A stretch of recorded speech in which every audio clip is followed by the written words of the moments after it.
On today's episode of Pure Screen Gems podcast, I give you my thoughts and spoiler-filled review of today's episode of X-Men 97, Motendo, plus Life Death Part 1, starting right now.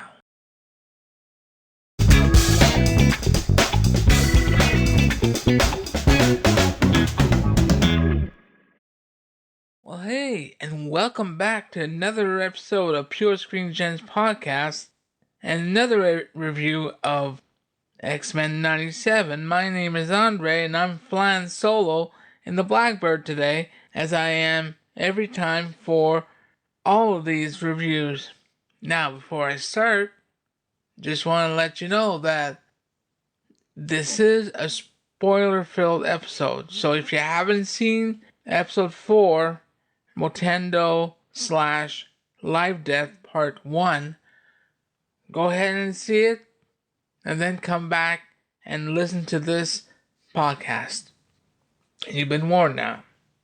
This episode was really fun in the sense that it brought me back to a time when I loved playing video games, but I didn't really play them a lot as a child. But when I saw this, and I did call it last week, when I saw the title Motendo, I said, that's it, we're getting Mojo. And boy, was I right. But I didn't think it would be Jubilee. Basically, Jubilee against Mojo. Well, it was Jubilee and Sunspot. So many callbacks and so many cameos and so many memories from the old animated show coming back to me. But also, there were callbacks to, well, first of all, when you see the game console, well, the name Motendo was amalgamation of Mojo and Nintendo, but the look of it, the console and the game controllers, was a nod to Sega. That's one thing. But when they were in the game, and I'm talking about when Jubilee and Roberto were in the game and started playing it, it gave me Matrix vibes, which is funny because Matrix just came out. I believe Matrix celebrated an anniversary just this past week. If I'm not mistaken, it came out in 1999. So not too far off of when this show is supposed to be. In 97, so they're not too far off. When I started seeing the cameos that they were showing, like the Blob and the other characters from the episode Slave Island from the first season, and also when they showed Spiral in this episode, I said to myself, I think now Morph is starting to be more of, he's not just being the cameo character, but he's also foreshadowing characters that we're going to see later on. I might be wrong about this, but so far, every character that he's done, almost, the real ones, I mean, whether it's virtually or not, have appeared, or almost. What's funny is that maybe a couple of weeks ago, one of my, let's say, viewers, or not viewers, but listeners of this podcast, reached out to me and asked, I sure would like for Jubilee to grow up. I wonder if they would age her up. Well, I think he just got his wish. since in this episode it's her birthday, she now turns 18. So maybe each act that she poses will have a consequence, especially when she uses her powers. At first, I was saying, oh, jeez, I wish I wasn't right about the fact that this was an episode with Mojo, because every time I watched an episode with Mojo, I said, oh, this is just a filler episode. But this was fun. This was really a fun episode, but I just never liked the character of Mojo. I just didn't like him. But the whole video game aspect of it and trying to get out of that was different. At least it's not a TV show trying to get out of that kind of situation. At least that was different. And I'm glad that Jubilee is finally starting something. A potential relationship with another character. And I think this is going to spill over within the rest of the episode. Not necessarily next week or the week after that, but maybe within the next, or I should say the last 3 episodes, and maybe into next season. It'll be interesting to see where that goes. And I hope it'll be like long lasting, or as long lasting as it can be in the animated world.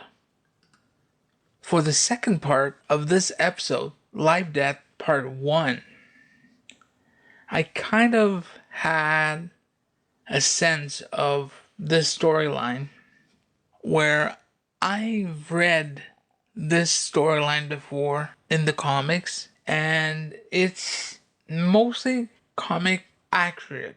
It's really well done.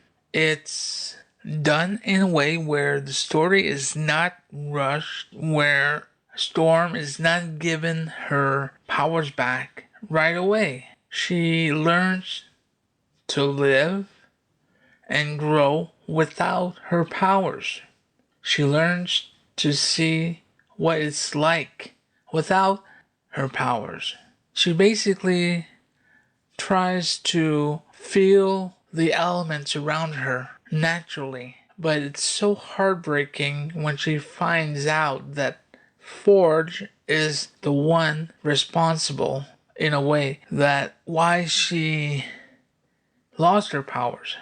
He's responsible for the technology. He tries to explain why he had to do what he had to do, but she feels so betrayed, and at the end we get the reveal of the adversary. And if you listen very carefully to the voice, it's her voice. At some point, they're riding horseback, and she mentions this owl that she sees all the time, or often. And I'm thinking that's the adversary. That's it. That's what she sees. So this episode was mixed with fun and drama, and it was just a little weird in the sense that why would they split an episode like this? Usually it would be one character, or I should say centered on one character.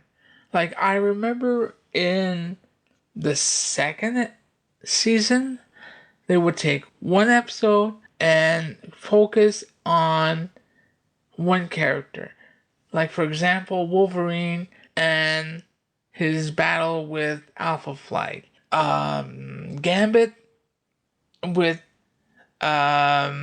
his brother and the external, Rogue and her past with Mystique. Those were like good episodes. Really focused on one character, their past. But this one was like, it's as if there wasn't enough material to do the Jubilee Roberto episode, and there wasn't enough to do 2 whole episodes for Live Death. So they said, well, okay, we'll do an episode and a half of Live Death and we'll throw in a filler. That's how I felt. But after 3 banger episodes, we'll bring it down a notch. But don't get me wrong, I love the nostalgia. Seeing, even if it's just a picture, seeing X Factor. Now that was cool. A picture of X Factor in the Live Death segment, that was really cool. And the animation is still up there. It's still there. I'm still happy with it. It's not a 10 out of 10, but I'm happy with it. It's not a bad episode. If I had to give it a rating from 1 to 10, I would still give it a solid 8. So let me know what you thought of this episode. Let me know what you thought of Motendo. Or what did you think of Live Death Part 1? Which part did you like? Or did you like all of the episode? Oh, and by the way, Live Death Part 2 is only in 2 weeks. Next week, the episode title is Remember It. Now that's a callback to what Cable tells Apocalypse in Time Fugitives. When they try, and when I say they, I mean Cable, Bishop, the X-Men, try and stop a virus. I believe this is in season 2. That's my guess, because I believe there is a storyline thread also that has to be wrapped about Genosha coming into the UN, and Cable was part of that storyline way back in season 1. I also remember Gambit saying that. The name's Gambit. Remember it. He also said that. It could be Cable, it could be Gambit, it could be both. There was also some talk about having a Cyclops Cable confrontation at some point in the series. We'll see if that happens next week. In any case, Live Death Part 2 will be not next week, but it will be episode 6. So that's a first. Usually the part 1 and 2 follow. So that's really going to be something. Before I forget, if you like what you hear, I invite you to like, share, and subscribe to the podcast, our YouTube channel, and socials. You'll find all the links in our show notes, which I sure would like to hear from you. So don't be shy about it, and drop a line and leave a comment and let me know what you think of the show. Until then, stay excellent. I'll be seeing you. Bye-bye.